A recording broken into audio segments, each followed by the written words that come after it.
It was supposed to be the fight that got us to the next fight for Tank Davis. Instead, it is the fight that maybe got us the next contender in the lightweight division, as Tank Davis and Lamont Roach Jr. battled to a draw on Saturday night. This was just, it was not expected in any way. We didn't get to do a full preview for this fight, which is great because I would have been wrong.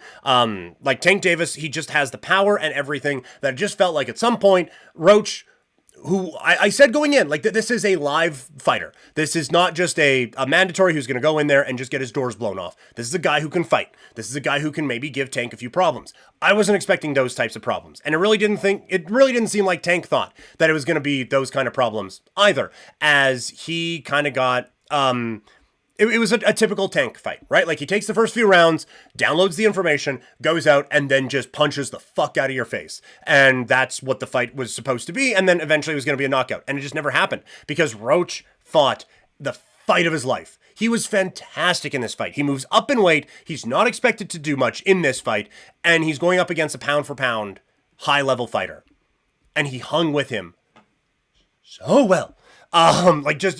A phenomenal performance from Roach. And look, like I thought he gave away a few rounds early on. I was very unimpressed with what I saw from Roach. And it's an interesting strategy because again, you are thinking that Tank is a guy who can just knock you out at any moment. So you don't really want to poke that bear, but you also have rounds to win. And Tank was doing just enough in these first few rounds that he was able to build up a lot on the scorecard so that it felt like it was going to be just a runaway. Like this was the time you're supposed to do it. But Roach didn't want to get Tank to really get rolling early and have that early knockout. Like he wanted to try to hang around for as long as he could.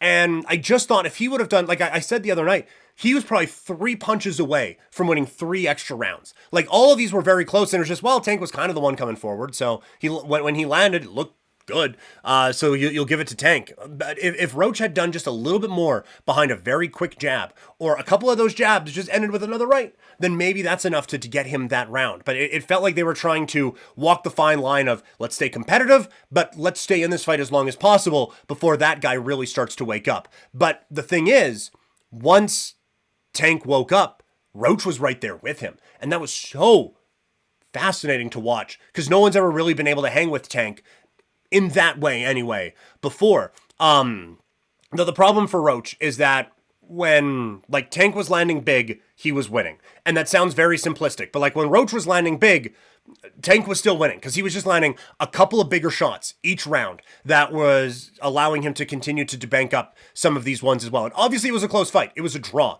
And I had it 115-113 on my scorecard. So that there was obviously like a lot there in this bout, and a lot of like just a little thing here, a little thing there, maybe changes it up. But it just felt like in a lot of rounds that could have been swing rounds, Tank just landed a couple more big shots that allowed him to bank a couple more of those big ones that on my scorecard ended up getting him a win, on one judge's scorecard ended up getting him a win, and on another one allowed him to keep his belt because it was a draw. But yeah, like Roach, I fell in love with the hand speed. I love that he was able to kind of out-counter the counter-puncher and put together some very good exchanges in that. With the hand speed, again, that he had, the accuracy that he had was really good. And his counter-punching style, it seemed like it was frustrating Tank at some point. Like, you get a couple moments where they're trash-talking each other. And Tank's corner was excited about that. Like, hey, you're taking this guy out of his game. But then, like, Tank's like yelling at the referee and he's yelling at his corner at different points. Like I think at some point Tank thought this was going to be a couple big punches and I'm out of here with a payday. And it just wasn't that. It was a 12-round battle between these two. One of the issues with Roach that maybe he would want to correct, and the counter punching, it does change up the defensive game plan a little bit, but he was really hittable in this one. Like I did not love the defensive shell of Roach even a little bit in this fight. And so that's something you would like to see him tighten up going into another bout here with Tank Davis, which we'll get to in a second, but that seems like maybe that's the direction it might go. But like Tank's power, fantastic. Hand speed, fantastic. Roach did seem to have an answer for almost everything, but Tank's responses were just a little bit more impactful. Like this fight was more about what Roach did than what Tank didn't do. And normally if you have a guy who is that big of a favorite, it is basically a well, where did you go wrong when the fight ends up being a majority draw? But I don't think that was the case here. I think Tank fought a really good fight. He just wasn't expecting Roach to be as competitive as he was, and it ended up that Tank maybe let a couple of rounds get away and wasn't able to put the finishing touches on it. But again, everything about Tank is still Tank. He still has that power that is game changing. He still has that incredible accuracy and the incredible speed when he really does get things ramping up a little bit more. But Roach, it just seemed like he had an answer for almost everything that Tank was doing, which makes the draw not a bad scorecard in the end. Again, it was not a night without controversy, as in the 9th round, Roach lands a punch, and then Tank drops to a knee. Any other time, that's a knockdown. But the referee doesn't call it a knockdown because, oh, yeah, Tank, I know you had something in your eye. Like, what? If I'm Roach's camp, I'm furious that happened. Because, like, a win there, I'm assuming there is some kind of a automatic rematch, whatever. And you get another probably huge payday out of that sort of a thing. And a knockdown there, obviously, like, it wins him every card. If you get a knockdown, I guess well, yeah, it would, because it would basically be a 3-point swing, right? Because Tank comes back, and I think he won that round.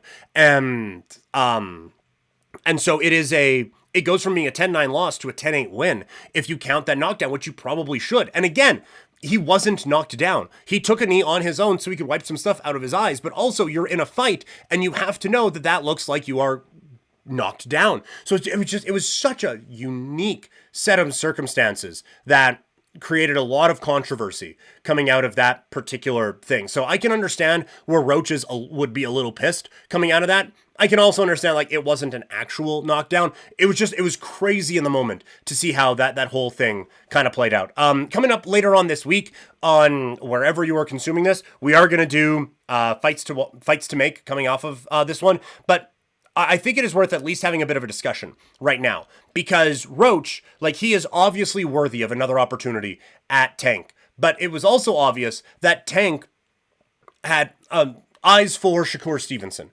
tweeting out, what was it, like LOL or something, after Shakur's fight with Padley, where he was a significant favorite, coming off of a late replacement there.